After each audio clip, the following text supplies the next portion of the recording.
Hello बच्चों, welcome to the growth hub. Okay, आइए बच्चों, हम आज डिस्कस करने जा रहे हैं क्लास 12 टॉपिक कैपेसिटेंस। मैंने कैपेसिटर को अच्छे से डिस्कस कर लिया था। मैंने कैपेसिटर के बारे में अच्छे से डिटेल से बता दिया था। Parallel plate capacitor, spherical capacitor, ये सारी मैंने बातें डिस्कस कर लिया। कैपेसिटर किस पे डिपेंड करता है, किस पे डिपेंड नहीं करता है, ये भी बातें मैंने बता दी थी। ओके, आज हम डिस्कस करने जा रहे हैं spherical plate capacitor. Spherical plate capacitor क्या होता है बच्चों, इससे रिलेटेड न्यूमेरिकल कैसे आएंगे, इंपॉर्टेंट ये होता है। चलिए थोड़ा सा स्टेटमेंट से हम क्लियर करते हैं।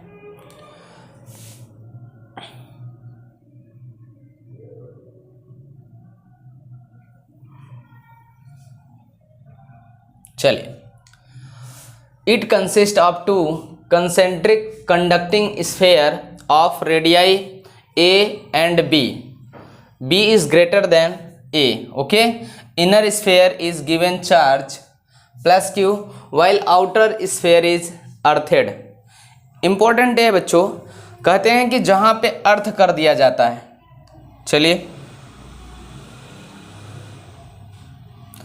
अगर किसी स्फेयर पे, कंसेंट्रिक स्फेयर का मतलब होता है बच्चों जब कई स्फेयर का सेंटर एक होता है तो उसे बोलते हैं कंसेंट्रिक स्फेयर। क्या बोलते हैं? Concentric sphere. सबसे बड़ी इंपॉर्टेंट है, इनर वाले पर चार्ज प्लस क्यू दिया हुआ है।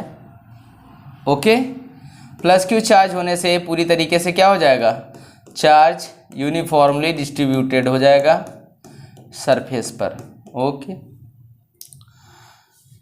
बाहर वाले चार्ज पर ऑलरेडी क्या है, अगर यहाँ पर चार्ज पॉजिटिव दिया गया है इनर सरफेस पर, तो इसके वजह से इंडक्टिव इफेक्ट के कारण अंदर के सरफेस पे यहाँ पर आ जाएगा माइनस चार्ज। क्या आ जाएगा?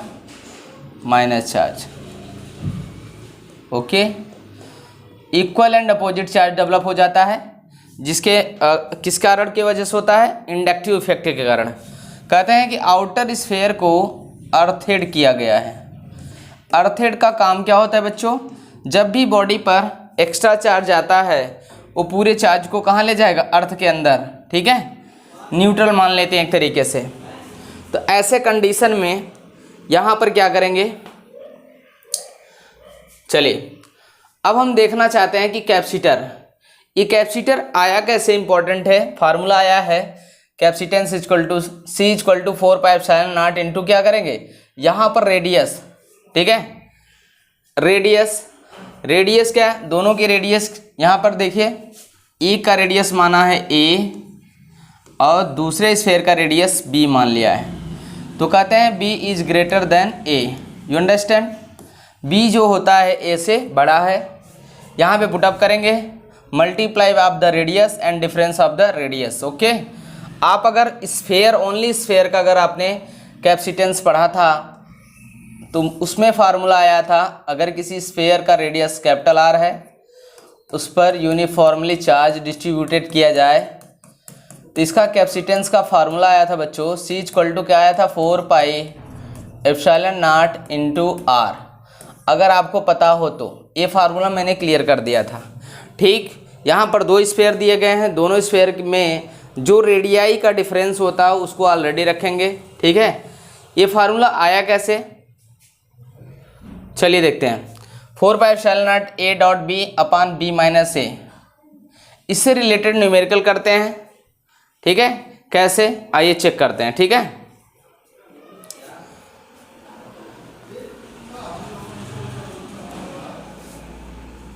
चलिए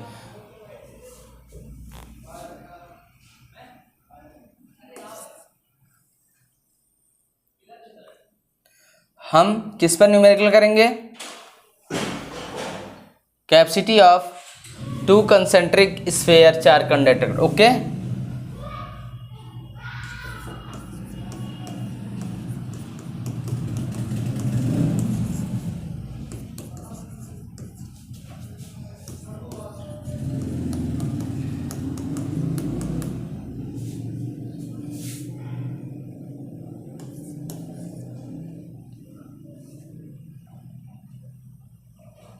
capacitor of two concentric conductor charge sphere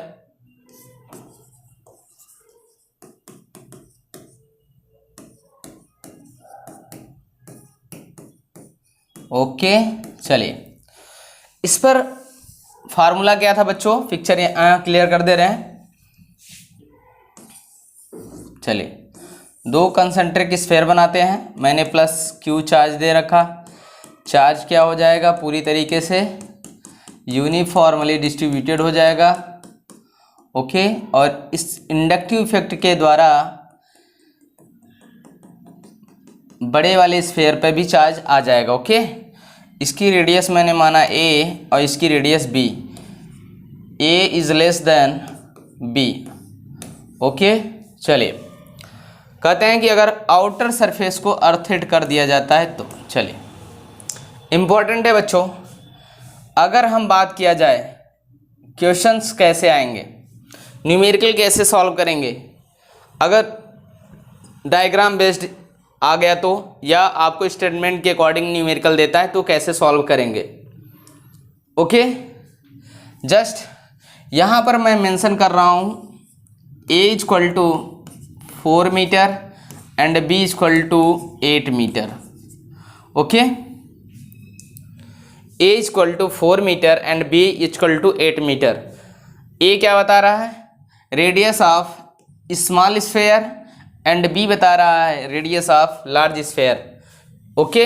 concentric sphere किसे बोलते हैं बच्चों, कहते हैं कि द सेंटर ऑफ, ठीक है, the centre, the common centre of the many sphere is called the concentric sphere. कहते हैं जब कई स्फीयर का सेंटर एक होता है तो उसे बोलते हैं concentric sphere okay.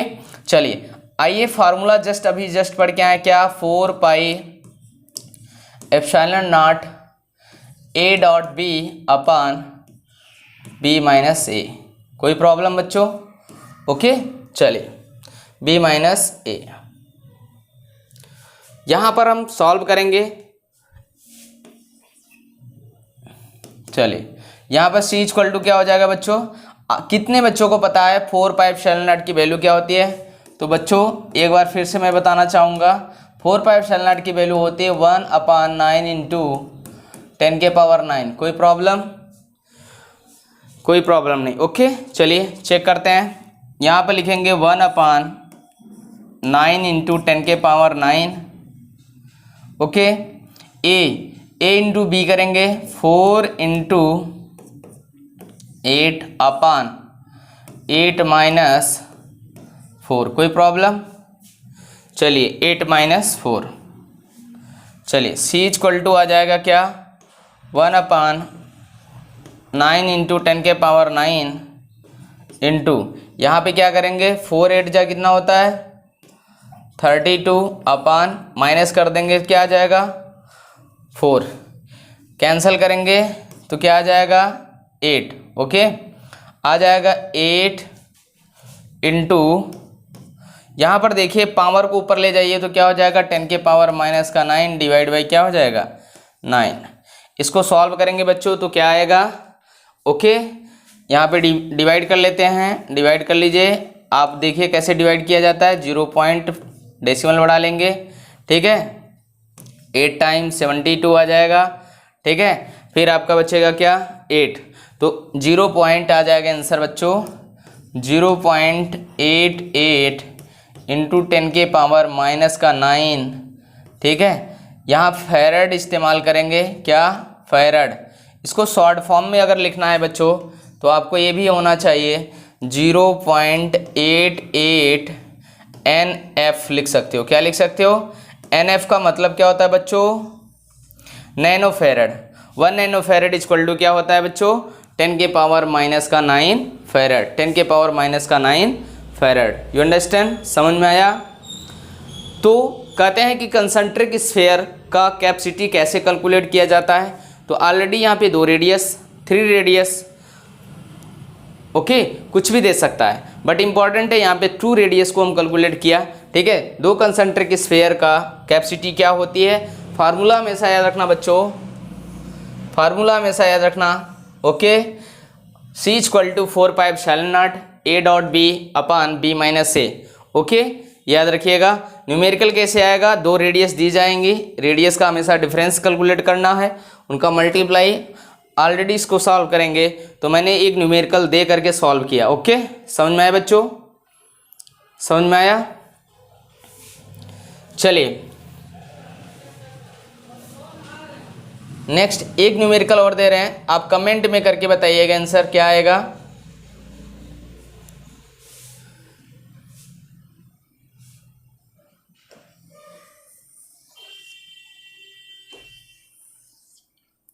Okay, A and B, okay, positive charge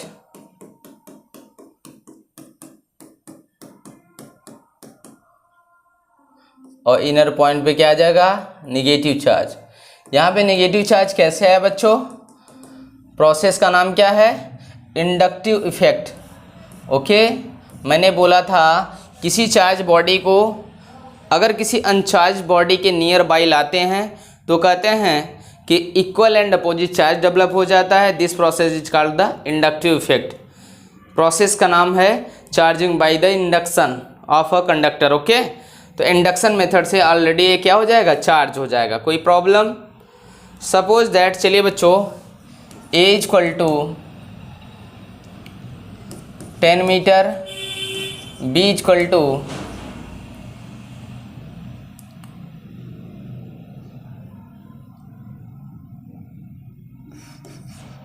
25 metre. Okay, चलिए इसको सॉल्व करके आप बताइए बच्चों कि capacity of the concentric sphere, तो आपको बताना है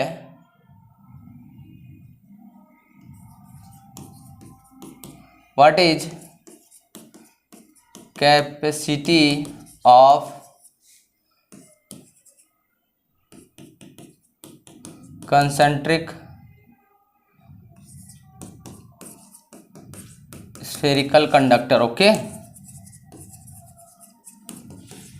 चलिए इसको सॉल्व करके बताइए बच्चों। आपको फार्मूला हमेशा याद होना चाहिए, सी इक्वल टू क्या होता है, 4 pi epsilon naught A dot B upon B minus A. Okay, हमेशा आप क्लियर रहिए बच्चों, फार्मूला लगाएंगे आपका आंसर आ जाएगा। कैलकुलेट करके बताइएगा बच्चों, कमेंट में ज़रूर बताइएगा कि इसका आंसर क्या होगा। ओके, चलिए नेक्स्ट चलते हैं।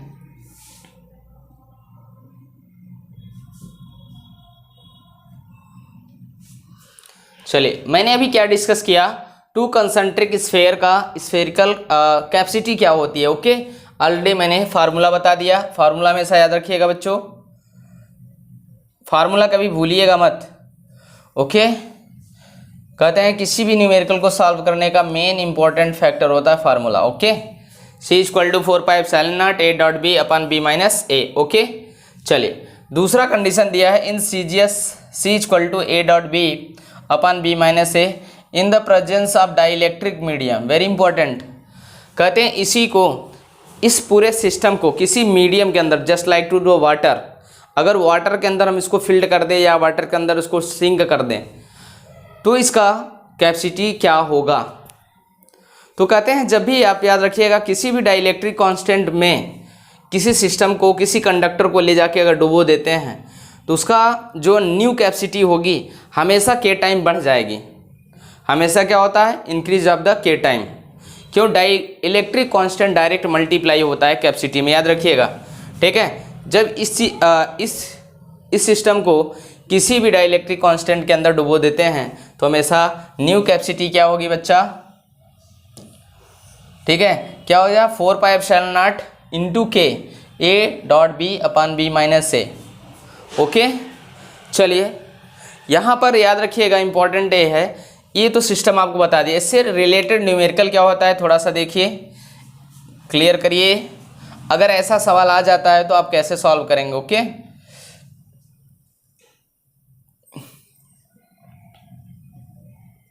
चलिए अभी जस्ट मैंने कंसंट्रिक स्फीयर से रिलेटेड कैपेसिटी को कैलकुलेट किया, बट कहते हैं इसी बात कहते हैं इसी को अगर किसी मीडियम के अंदर सिंक कर दिया जाए। चलिए हम इस पूरे सिस्टम को, ठीक, मैंने प्लस चार्ज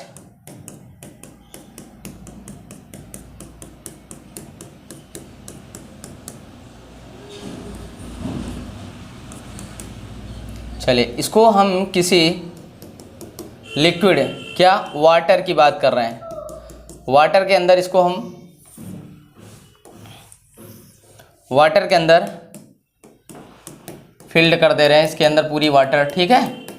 आप बताइए वाटर का dielectric constant K equal to क्या होता है 81, क्या होता है बच्चों 81। रेडियस इसका देखिए यहाँ पर हो जाएगा negative charge, okay, due to the inductive effect. चलिए A equal to 5 metre, B equal to 20 metre, okay. चलिए आप इसको सॉल्व करिएगा। इम्पॉर्टेंट होता है जब भी, याद रखना, जब भी डाइलेक्ट्रिक कांस्टेंट के अंदर कंसंट्रिक स्फीयर को डुबो दिया जाएगा तो उसका जो न्यू कैपेसिटी होगा हमेशा के टाइम इंक्रीज हो जाता है बच्चों, ओके, के टाइम। आइए देखते हैं, पहले इंपॉर्टेंट है। चलिए याद रखिएगा जब कंसंट्रिक स्फीयर एयर में होता है तो इसका जस्ट फार्मूला आप पढ़े 4πε0 into A dot B upon B minus A। कोई प्रॉब्लम? ये तब आपने पढ़ा जब इसको हमने कहाँ रखा था, एयर। एयर का डाइलेक्ट्रिक कांस्टेंट क्या होता है बच्चों 1, क्या होता है 1। कहते हैं जब इसे वाटर के अंदर, अगर वाटर के अंदर फिल्ड करते हैं तो इसका फार्मूला आ जाएगा 4πε0 into K, okay, K A dot B upon क्या करेंगे B माइनस A। यहाँ पे K की वैल्यू क्या होता है बेटा 81, क्या होगा 81। तो ऐसे न्यूमेरिकल को हम कैसे सॉल्व करते हैं, कोई प्रॉब्लम नहीं। यहाँ पर याद रखिएगा फार्मूला आपको क्लियर है, ठीक वैल्यू पुटअप करनी है, आपका आंसर आ जाएगा। चलिए C इक्वल टू क्या होता है 4πε0 की क्या वैल्यू होती है बच्चों 1/9 इंटू 10 के पावर 9। कोई प्रॉब्लम? K का डायरेक्ट मल्टीप्लाई होगा 81 इंटू, यहाँ पर देखना है A dot B। A dot B क्या है 20 इंटू 5 अपान 20 में से 5 को माइनस कर लीजिए, 20 माइनस 5 कर लेंगे, जो आएगा वैल्यू पुटअप कर लेंगे। कोई दिक्कत? C इक्वल टू हो जाएगा बच्चों, यहाँ से देखो 9 1 जा 9, 9 9 जा कितना हो जाएगा 81। आप चाहिए 9 इंटू 20 इंटू 5, ओके, माइनस करने के बाद क्या आ जाएगा यहाँ पे 15 इंटू 10 के पावर 9। कोई प्रॉब्लम? कोई प्रॉब्लम नहीं।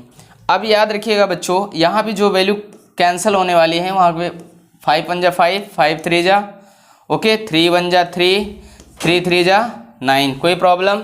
यहाँ पर देखो बच्चों बचा है C equal to 3 into 20, okay, upon 1 into 10 के पावर 9। कोई प्रॉब्लम? मल्टीप्लाई कर लीजिए बच्चों, आ जाएगा 60, ओके, इंटू पावर को अगर प्लस में है ऊपर ले जाएंगे क्या हो जाएगा माइनस, 10 के पावर क्या हो जाएगा माइनस का 9, ओके, 10 के पावर माइनस का 9 क्या लिखोगे यहाँ पर फैरड, क्या लिखोगे फैरड।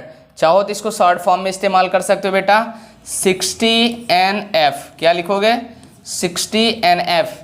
NF क्या बता रहा है बेटा नैनो फेरड, क्या बताएगा nano farad. 1 nano farad equal to क्या होता है 9 इंटू, ठीक है, 10 के पावर माइनस का 9 फेरड, ओके। कोई प्रॉब्लम? कोई प्रॉब्लम? ओके, समझ में आया। जब भी याद रखना जब भी डाइलेक्ट्रिक कांस्टेंट नहीं दिया जाता है तो कैपेसिटर क्या होता है एयर में, एयर का हमेशा डाइलेक्ट्रिक कांस्टेंट क्या होता है 1। और एयर के अलावा किसी भी मीडियम में अगर इसको फिल्ड किया जाता है, केरोसिन हो सकता है, मेटल लिक्विड हो सकता है, वाटर हो सकता है, ठीक है, कुछ भी हो सकता है, तो उसका कुछ ना कुछ डाइलेक्ट्रिक कांस्टेंट फिक्स होता है और उसके डाइलेक्ट्रिक कांस्टेंट से हम मल्टीप्लाई कर देंगे तो आपका आंसर आ जाएगा। कोई प्रॉब्लम? समझ में आया बच्चों?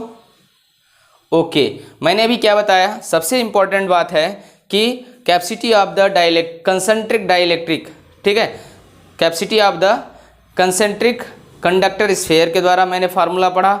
उसी सिस्टम को किसी डाइलेक्ट्रिक कांस्टेंट में फील्ड करने के बाद उसका न्यू कैपेसिटी क्या होगी, ऑलरेडी मैंने इस फार्मूले से क्लियर कर दिया। अब बात आती है कि जो अर्थेड है, आउटर स्फेयर को मैंने अर्थेड किया था, अगर हम इसी इनर स्फेयर को अर्थेड कर दें तो क्या होगा, तो क्या होगा। ओके, ये बात क्लियर हुई। चलिए देखते हैं नेक्स्ट। चलिए यहां पर बात किया गया है, इस पॉइंट को क्लियर करते हैं बच्चों।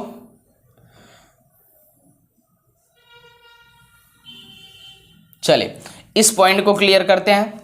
मैंने यहां तक मैंने क्या बताया, capacity of conductor concentric sphere, तो फार्मूला मैंने ये बताया, इस फार्मूले को आपने क्लियर किया। ये कहाँ है, एयर में, एयर का डाइलेक्ट्रिक कांस्टेंट बच्चों 1। अगर दूसरी कंडीशन बात क्या है, अगर डाइलेक्ट्रिक मीडियम जैसे जस्ट लाइक टू, अगर मैंने K इक्वल टू क्या ले लिया 81, यानी किस में फील्ड कर दिया इसको, वाटर के अंदर अगर हमने सिंक कर दिया, तो न्यू कैपेसिटी क्या होगी, C इक्वल टू क्या होगा 4πε0 into K A dot B upon B minus A। Formula same होगा बट यहाँ पे डाइलेक्ट्रिक कांस्टेंट का मल्टीप्लाई हो जाएगा बच्चों, हमेशा याद रखिएगा। तीसरा कंडीशन बोल रहा है, if outer sphere is given a charge plus Q। अब चार्ज किसको दिया जा रहा है, आउटर स्फेयर को चार्ज दिया जा रहा है, while the inner sphere is the earthed. Inner sphere को क्या कर दिया जा रहा है, अर्थ कर दिया जा रहा है। Induce the charge on the inner sphere, ठीक है। अब पूछा जाता है कि, चलिए देखते हैं, पिक्चर थोड़ा सा क्लियर कर देते हैं यहाँ से। देखिए बच्चों, प्लस Q चार्ज बाहर वाले को दिया जा रहा है और इनर वाले स्फेयर को हम क्या कर दे रहे हैं, अर्थेड कर दिया। कह रहे हैं कि इसके द्वारा आउटर सरफेस, आउटर स्फेयर के द्वारा जो चार्ज दिया गया है, इंडक्टिव इफेक्ट के द्वारा क्या कितना चार्ज इनर स्फेयर पर आएगा, और यहाँ पर क्या है, अर्थेड भी है। तो यहाँ पर अगर प्लस चार्ज दिया है तो चार्ज यूनिफॉर्मली पूरी तरीके से क्या हो जाएगा, डिस्ट्रीब्यूटेड हो जाएगा। ओके, चलिए क्लियर करते हैं, कोई प्रॉब्लम। अब इनर सरफेस पर याद रखना, अगर यहाँ पे प्लस है तो इंडक्टिव इफेक्ट के द्वारा इस पर क्या आ जाएगा, माइनस आएगा।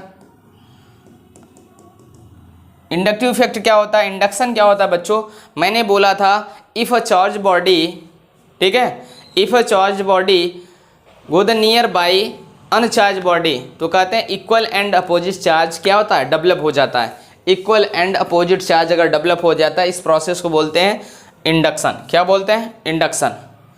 तो कहते हैं चार्ज कितना डेवलप होगा, Q dash.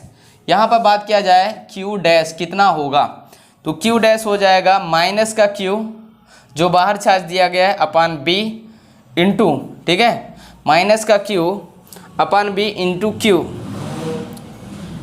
Into C dash. Okay, चलिए इक्वल टू, चाहे तो आपको डायरेक्ट फार्मूला हम बता दे रहे हैं। यहाँ पे फार्मूला आ जाएगा Q डैश इक्वल टू आ जाएगा सीधा 4πε0, ठीक है, इंटू B का square upon B minus A। Very important बच्चों, याद रखिएगा। इससे रिलेटेड हम न्यूमेरिकल जरूर सॉल्व करेंगे अभी, तो याद रखिएगा इंपॉर्टेंट है। जब किसी, ठीक है, कंसेंट्रिक स्फेयर के बाहर वाले स्फेयर पर अगर कोई चार्ज प्लस Q दे दिया जाता है तो इनर वाले स्फेयर के अंदर चार्ज क्या होगा, क्या चार्ज डेवलप होगा, इंडक्टिव प्रोसेस के द्वारा माइनस Q आएगा, बट कितना होगा आप यहाँ पे कैसे कैलकुलेट करेंगे, ठीक है, कितना चार्ज डेवलप होगा, इंपॉर्टेंट है। फार्मूला अभी जस्ट आपको क्लियर होना चाहिए। Q डैश इक्वल टू होगा 4πε0, ठीक है, dot B square upon B minus A। Formula याद रखिएगा बच्चों, यहाँ पे V square upon B minus A। कोई प्रॉब्लम। चलिए इससे रिलेटेड हम थोड़ा सा न्यूमेरिकल करते हैं। ओके, चलिए एक बार फिर से क्लियर करते हैं, कोई डाउट ना हो बच्चों। चलिए मैंने कंडीशन बोला क्या,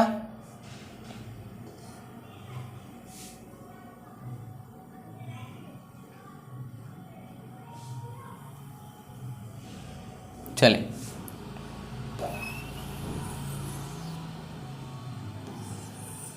ठीक, चलिए प्लस क्यू चार्ज मैं आउटर सरफेस को दे रखा, ठीक है, आउटर स्फेरिकल सरफेस को रखा, तो यहाँ पर चार्ज पूरी तरीके से यूनिफॉर्मली डिस्ट्रीब्यूटेड हो जाएगा, पूरी तरीके से डिस्ट्रीब्यूटेड हो जाएगा। कहते हैं इस पर क्यू डैश चार्ज कितना आएगा।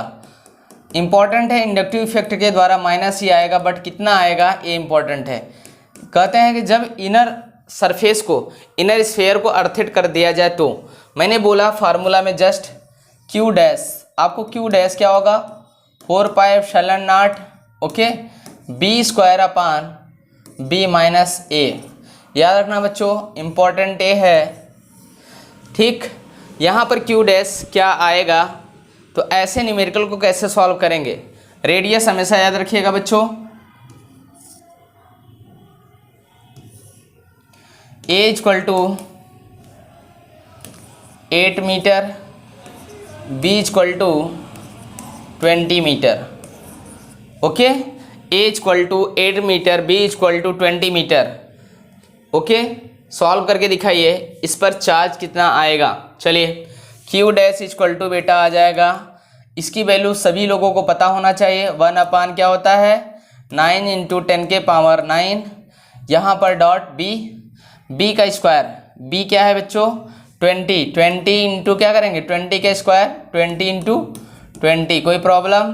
बी माइनस ए, 20 में से अगर 8 माइनस कर देंगे वो क्या आएगा 12, कोई प्रॉब्लम बच्चों, ओके। चलिए क्यू डैश इक्वल टू हो जाएगा क्या, सॉल्व करते हैं।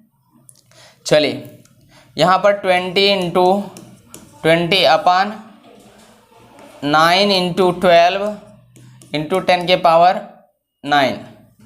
चलिए इसको सॉल्व करने का अच्छा तरीका है, पावर को ऊपर ले जाएंगे माइनस हो जाएगा, पहले तो यहाँ से 2 से कैंसिल कर लीजिए, ठीक है, 2 या 4 से कर लीजिए, 4 3 जा और 4 5 जा, कोई प्रॉब्लम, ओके। चलिए इम्पोर्टेंट है बच्चों, यहाँ पे देखिए ऊपर मल्टीप्लाई कर लीजिए, 5 20 जा कितना हो जाए 100 अपान यहाँ बचा 3 9 जा कितना हो जाएगा 27, ओके 27। चलिए और आप देखिए यहाँ पर पावर प्लस में है, ऊपर जाएगा क्या हो जाएगा माइनस का 9, कोई प्रॉब्लम। चलिए अब यहाँ पर बात आती है डिवाइड करने की, ओके डिवाइड। चलिए डिवाइड करके चेक करते हैं क्या आएगा, तो डिवाइड करने का अच्छा तरीका, ठीक है। चलिए यहाँ पे डिवाइड करिए, कितनी टाइम तक जा सकता है 3 टाइम, ओके, अप्रॉक्सीमेटली कितना 3 टाइम, ओके। चलिए 3 टाइम, ओके। चलिए 81 हो जाएगा, 3 पॉइंट समथिंग आएगा, ठीक है, आ जाएगा क्या यहाँ पे हो जाएगा 19, ओके। चाहो तो आप डेसिमल लगाइए, 0 बढ़ाइए, फिर आपका आ जाएगा, ठीक है। अब लग रहा है कि 8 टाइम अप्रॉक्सीमेटली जा सकता है, ठीक है, तो आ जाएगा बच्चों याद रखिएगा 3.8 इंटू 10 के पावर माइनस का 9। ये बच्चों चार्ज आया है, चार्ज का यूनिट क्या होता है बच्चों कूलॉम, क्या लिखेंगे कूलॉम, ओके कूलॉम, ठीक है। चलिए कूलॉम या सी लिख लो, कोई दिक्कत। चलिए Q इक्वल टू आ गया क्या बच्चों 3.8, चाहो तो इसको शॉर्ट फॉर्म में भी लिख सकते हो, यहाँ पे माइनस का 9 है तो यहाँ पर 3.8 NC लिख सकते हो।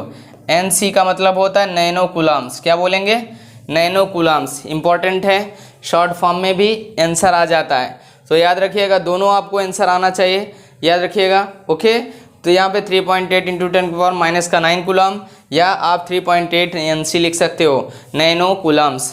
तो कहते हैं कि जब किसी कंसंट्रिक कंडक्टर को, ठीक है, जब किसी कंसंट्रिक कंडक्टर को, ठीक है, आउटर सरफेस से चार्ज दिया जाता है तो इनर स्फेयर पर चार्ज कितना डेवलप होगा। फार्मूला होता है Q dash equal to 4πε0 B square upon B minus A, okay. A and B क्या होते हैं बच्चों radius of the sphere, A किसका रेडियस होता है इनर स्फेयर का, और बी किसका रेडियस होता है आउटर स्फेयर का, कोई प्रॉब्लम, समझ में आया बच्चों। न्यूमेरिकल को कैसे सॉल्व करेंगे हमेशा याद रखिएगा, अगर आपको रेडियस के फॉर्म में देता है तो हमेशा याद रखिएगा। चलिए ओके, समझ में आया। नेक्स्ट चलिए, यहाँ पर हम अब यहाँ तक तो मैंने डिस्कस कर लिया। अब थर्ड लास्ट पॉइंट है, यहाँ पे लास्ट पॉइंट को हम डिस्कस करने जा रहे हैं, थोड़ा सा क्लियर करिएगा। चलिए इस पॉइंट को हम डिस्कस करने जा रहे हैं। दिस अरेंजमेंट, ठीक है, this arrangement is not a capacitor. सुनिएगा, कहते हैं कि अगर यहाँ पे इनर सरफेस, इनर स्फीयर को अर्थित कर दिया जाता है तो कहते हैं कि ये जो अरेंजमेंट है एक कोई कैपेसिटर नहीं है, but it's capacitance is equivalent, ठीक है, equivalent to the sum of the capacitance of spherical capacitor. अगर दोनों का अलग अलग स्फेरिकल कैपेसिटर का अगर कैपेसिटी कैलकुलेट करके ऐड कर देंगे तो पूरी तरीके से कैपेसिटर आ जाएगा। एंड स्फेरिकल कंडक्टर, ठीक है, सुनिएगा, कहते हैं कि इस सिस्टम को हम कैपेसिटर नहीं मानते हैं, ठीक है, कहते हैं कि this arrangement is not a capacitor but it's capacitance is equal to the sum of the capacitance of spherical capacitor and spherical conductor. Spherical capacitor और स्फेरिकल कंडक्टर के तौर पर हम इसका कैपेसिटेंस को कैलकुलेट कर सकते हैं। जैसे यहाँ पर अगर बात किया जाए दूसरा कंडीशन मैंने चार्ज के फॉर्म में जब दिया था तो इसकी कैपेसिटी चार्ज क्या होगा, 4πε0b² minus A equal to, यहाँ पे 4πε0 वही जो फर्स्ट कंडीशन था, यहाँ पर वही, ठीक है, प्लस 4πε0b। ओके, चलिए ओके, चलिए नेक्स्ट चलते हैं। अब बात करते हैं बेटा सिलेंड्रिकल कैपेसिटर क्या होता है। अभी हमने बात किया स्फेरिकल कैपेसिटर का। स्फेरिकल कैपेसिटर को हम कैसे कैलकुलेट करते हैं, कैसे कंसेंट्रिक कंडक्टर को सॉल्व करते हैं। अब आया है बात cylindrical capacitor. Okay, cylindrical capacitor क्या होता है, चलिए स्टेटमेंट पढ़ते हैं बच्चों।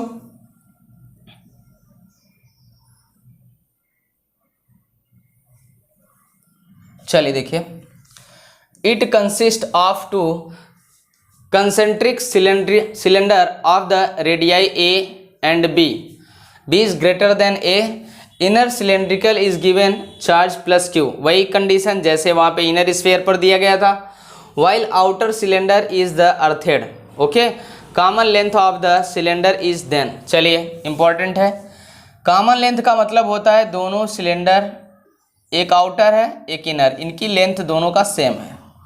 ओके, समझ में. चलिए कह रहे हैं कि जो आउटर सिलेंडर है, याद रखिएगा, उसको क्या कर दिया गया, अर्थेड कर दिया गया है.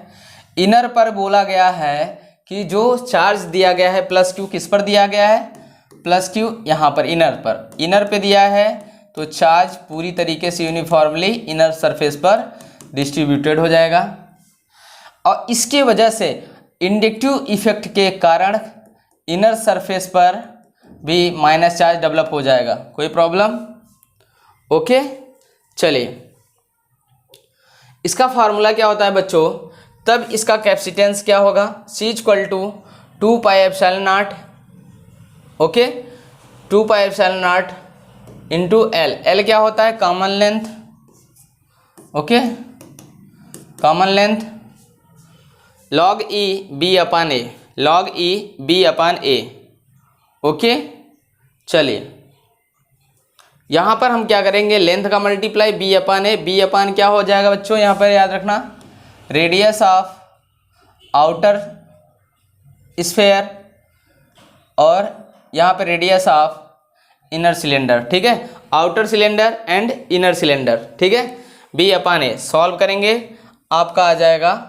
तो इससे रिलेटेड न्यूमेरिकल कैसे करेंगे, तो लॉग ई याद रखना, लॉग ई से रिलेटेड जितने हैं जैसे log 1, log 2, log 5, log 6 जो भी वैल्यू होती हैं लगभग आपको 20 तक अप्रॉक्सीमेटली आनी चाहिए. ठीक है, याद रखिएगा. ठीक, चलिए नेक्स्ट कंडीशन है, इन दिस प्रेजेंस, देखो इन the presence of the dielectric constant. वही चीज़ मैंने बोला, किसी भी कैपेसिटर को किसी डाइलेक्ट्रिक सिस्टम के अंदर या किसी डाइलेक्ट्रिक कांस्टेंट के अंदर सिंक किया जाता है तो हमेशा उसकी कैपेसिटी, न्यू कैपेसिटी के टाइम हमेशा इंक्रीज हो जाती है।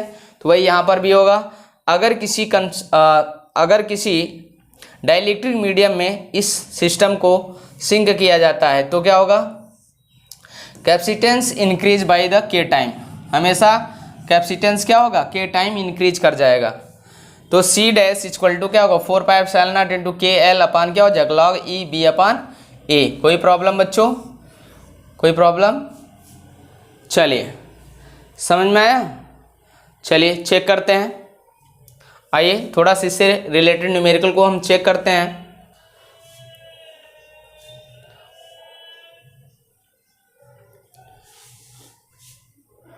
चलिए अभी मैंने सिलेंड्रिकल कैपेसिटर को डिस्कस किया।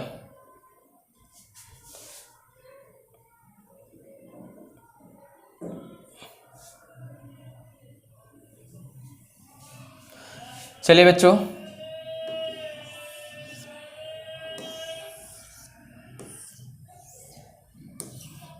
लेंथ मैंने ले लिया 10 मीटर। ओके, चलिए यहाँ पर radius 10 metre, outer radius 20 metre. Okay, कोई प्रॉब्लम? कंडीशन याद रखिएगा बच्चों, सबसे इंपॉर्टेंट है, इसका फार्मूला आया था 2 pi epsilon naught into L upon क्या आया था, लॉग ई, ठीक है, बी अपान ए। कोई problem? B upon A, B upon ए। इसको हम 2 मीटर ले लेते हैं। ओके, इसको हम 2 मीटर ले लेते हैं।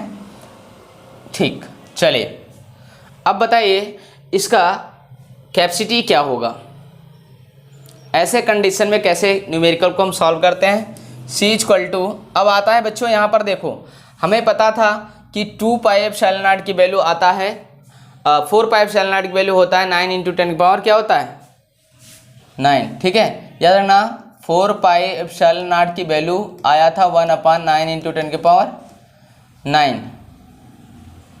ठीक है, चलिए अगर हम इसका 2 का कैलकुलेट करना है तो क्या कर सकते हैं, तो यहाँ पर आ जाएगा क्या, यहाँ पर 2 पाई एप्सिलॉन नॉट की वैल्यू अगर सॉल्व करना है तो क्या हो जाएगा 1 अपान 2 इंटू 9 इंटू 10 के पावर 9। कोई प्रॉब्लम? यहाँ पे पुटअप कर सकते हैं, कोई दिक्कत? कोई दिक्कत नहीं, सॉल्व करिए। चलिए 2 पाई एप्सिलॉन नॉट, यहाँ पे वैल्यू पुटअप करना है, इंटू एल की वैल्यू दे रखा है 10 अपान लॉग ई, यहाँ पे बी की वैल्यू देखो, बी की वैल्यू क्या है 20 अपान 2। कोई प्रॉब्लम? चलिए सी इक्वल टू क्या हो जाता है बच्चों, पहले यहाँ पे कैलकुलेट करेंगे, इसकी वैल्यू ऑलरेडी आपको पता है क्या है 1 अपान, ठीक है 1 अपान, ठीक है 1 अपान 2 इंटू 9 इंटू 10 के पावर क्या हो जाएगा 9, यहाँ पर 10 मल्टीप्लाई ऊपर हो जाएगा। कोई प्रॉब्लम? अपान इसका क्या हो जाएगा, इसको सॉल्व करेंगे लॉग ई इक्वल लॉग ई 10, लॉग ई 10 की वैल्यू क्या हो जाएगा बच्चों 1, क्या होता है 1। ओके, याद रखना क्या होता है 1। तो ये हट जाएगा, आपका सी इक्वल टू क्या हो जाएगा, ठीक है, ऊपर बचेगा 10 अपान, ठीक है, ये हट जाएगा, इसका कोई मतलब नहीं है, 2 इंटू 9 इंटू 10 के पावर क्या हो जाएगा 9। इसको सॉल्व करेंगे, 2 1 जा 2, 2 5 आ जाएगा। तो सी की वैल्यू आ जाएगा बच्चों, सी की वैल्यू आ जाएगा क्या 5 अपान 9 इंटू पावर को ऊपर ले जाएंगे तो क्या हो जाएगा 10 के पावर माइनस का 9। कोई प्रॉब्लम? इसको हम डिवाइड कर लेंगे, डिवाइड करेंगे तो क्या आ जाएगा बच्चों, अप्रॉक्सीमेटली देखिए कितना हो जाएगा 5 पॉइंट, ओके 5.5, ओके 5.5 इंटू 10 के पावर माइनस का 9। सी आया आपका 5.5 इंटू 10 की पावर माइनस का 9 फैरड, क्या आएगा फैरड। कोई प्रॉब्लम? चलिए सी इक्वल टू, इसको शॉर्ट फॉर्म में भी लिखना आना चाहिए आपको, 5.5 NF, क्या आएगा NF। कोई प्रॉब्लम? Nano farad. तो हमेशा याद रखना बच्चों, जब भी आपको सिलेंडर बेस्ड फार्मूला आएगा तो आपको ये फार्मूला हमेशा क्लियर होना चाहिए। जब भी आपको न्यूमेरिकल आएगा सिलेंडर से रिलेटेड तो आपको ये फार्मूला क्लियर होना चाहिए। ओके, तो हमेशा रखना 2 pi epsilon naught into L upon क्या हो जाएगा log ई बी अपान ए। कोई प्रॉब्लम बच्चों? ओके, चलिए नेक्स्ट।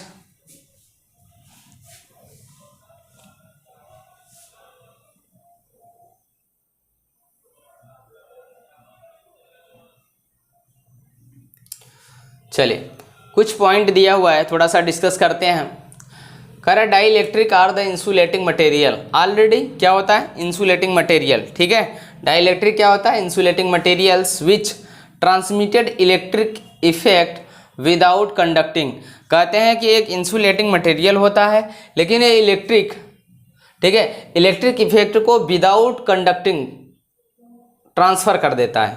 ठीक है, याद रखना। Dielectric are 2 types.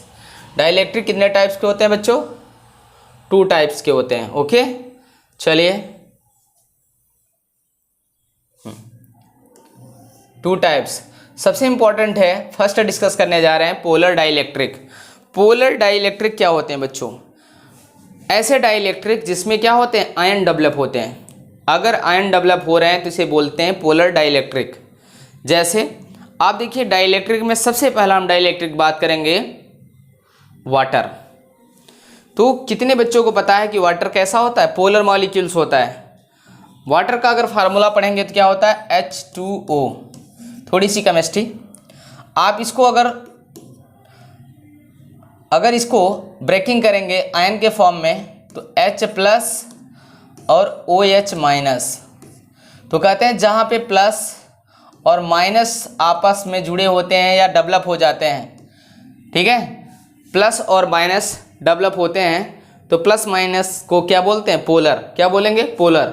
यहाँ पे पोलर टर्म लग जाएगा तो इसे बोलते हैं कि वाटर कैसा डाइलेक्ट्रिक है? पोलर डाइलेक्ट्रिक है। कैसा है? पोलर। तो आइए सबसे पहले हम डिस्कस करने जा रहे हैं पोलर डाइलेक्ट्रिक्स। ओके, चलिए। In polar molecules when no electric field is applied centre of positive charge does not coincide, ठीक है, with the centre of the negative charge. जैसे यहाँ पर ऑलरेडी एग्जाम्पल लिया हुआ है बच्चों, यहाँ पे O और H और H, ठीक है, तो यहाँ पे O, H और H वाटर का ही मॉलिक्यूल लेकर के डिस्कस किया गया, इसको ब्रेकिंग किया है। ब्रेकिंग करके आप देखिए यहाँ पे एक प्लस और एक माइनस, एक मॉलिक्यूल्स के अंदर क्या? एक प्लस एक माइनस, एक प्लस एक माइनस। तो ऐसे डाइलेक्ट्रिक कांस्टेंट को क्या बोलते हैं? Polar dielectric. क्या बोलते हैं? Polar dielectric. याद रखना। तो कहते हैं जहाँ पे आयन डेवलप होते हैं, जिस डाइलेक्ट्रिक में आयन डेवलप होते हैं उसे हम पोलर डाइलेक्ट्रिक बोलेंगे। ओके, इसका जीता जागता एग्जाम्पल है क्या? वाटर। क्या है? वाटर। ओके, कोई प्रॉब्लम? चलिए यहाँ पर इंपॉर्टेंट है, कुछ पॉइंट है, डिस्कस कर लेते हैं। अ पोलर मॉलिक्यूल्स हैज, ठीक है, permanent electric dipole moment. Important है, अगर पोलर है तो जाहिर सी बात है आयनों के बीच में थोड़ा सा झड़प होगी, ठीक है। इसका क्या होता है? परमानेंट, क्या होता है? परमानेंट डाइपोल मोमेंट होता है। क्यों डाइपोल? क्योंकि आयन है तो इनके पास डाइपोल तो डेवलप होगा ही, एक प्लस होगा और एक माइनस होगा। डाइपोल, परमानेंट डाइपोल होगा। क्यों? क्योंकि ये थोड़ी डिस्टेंस पे सेपरेट होंगे। Dipole moment. Okay, dipole moment देखो यहाँ पर ऑलरेडी दिया हुआ है। चलिए, P in the absence of the electric field also example water, alcohol. Alcohol में भी, एल्कोहल का फार्मूला अगर आपको पता होता हो C2H5OH, यहाँ पे क्या होगा? C2H5 पे प्लस और OH पर माइनस डेवलप हो जाता है और प्लस माइनस क्या हो जाएंगे? Polar molecules. पोलर मॉलिक्यूल्स होंगे तो उनमें डाइपोल मोमेंट डेवलप हो जाएगा। CO2, कार्बन डाइऑक्साइड, यहाँ पर भी आयन डेवलप हो जा सकते हैं गैस फॉर्म में। अमोनिया में भी हो सकता है, HCl में भी हो सकता है। Are made of the polar atoms and molecules, okay, in this presence of the electric field. Okay बच्चों, समझ में आया? तो पोलर डाइलेक्ट्रिक क्या होता है मैंने आज डिस्कस कर दिया, तो आपको ये बात क्लियर हुई। बस आज के लिए बस इतना, बाकी नेक्स्ट क्लास में आपका होगा। ओके।